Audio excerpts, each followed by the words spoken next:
When I was told that I needed to play Rabbit and Steel, I took one look at its cutesy, tootsie sprites and formed a bias that I simply would not like this game. Boy, was I wrong, and beyond the sprites, there's nothing cute about this brutally challenging, boss battling roguelite.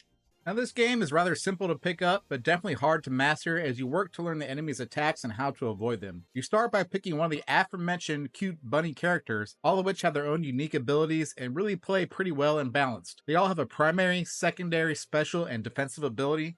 Many of these abilities help charge one another, so you have to learn your character's attack patterns in order to get the most out of their damage. Additionally, some of these characters focus on ranged attacks, while others like to get in close and melee. My personal favorite so far is the Assassin, with her quick attacks and brutal backstabs. The gameplay loop here is also pretty straightforward. You load in, pick a map, and jump right into the boss fights. You typically fight a boss, get a treasure chest in which you get to pick an item to base your build around. The fun part here is when you're playing with someone and you both pick the same item, you'll roll a dice and the highest one gets it. Then the loser of that one has to pick another item from what's available still. After you fight through a couple of bosses, you'll get to a store where you can then buy upgrades for your abilities and prepare for the area boss. This is where we say roguelite and not roguelike as well, because you don't really unlock new abilities to use along the way. It's just always a random roll of what you get in the stores. So it always makes each run unique and interesting to figure out along the way. Real quick, if you could, please drop a like on the video and subscribe. Growing this channel will allow me to bring reviews like this to you all much quicker, and I would greatly appreciate the support. Now let's talk about the actual bosses.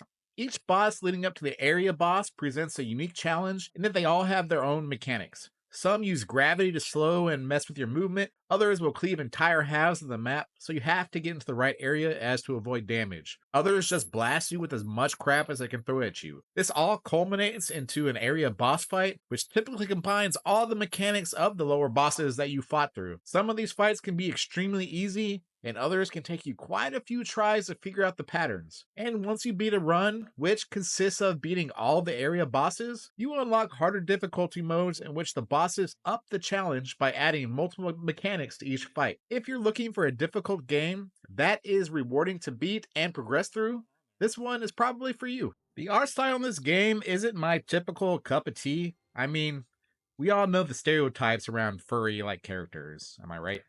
But the minimalist style build of these levels really does add to the charm of the game. You're so focused on where attacks are going to land, anything in the background will just be a distraction and deter you from the madness going on in the battles. Also, if you're having issues tracking the attacks, you can adjust the contrast in the settings to help you see them better.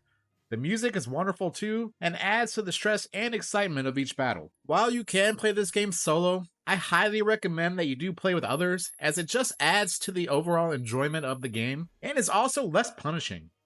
If you don't have any friends that own this game, you can utilize the lobby systems to find a party, or jump into the game's official Discord and find many people who are looking to team up. Overall, this is some of the most fun I've had in a game in such a very long time, and I absolutely adore this title. The combat is challenging and fair, it's fun to play with others, and when you beat a run, you get such an amazing sense of accomplishment that you just want to do it all over again.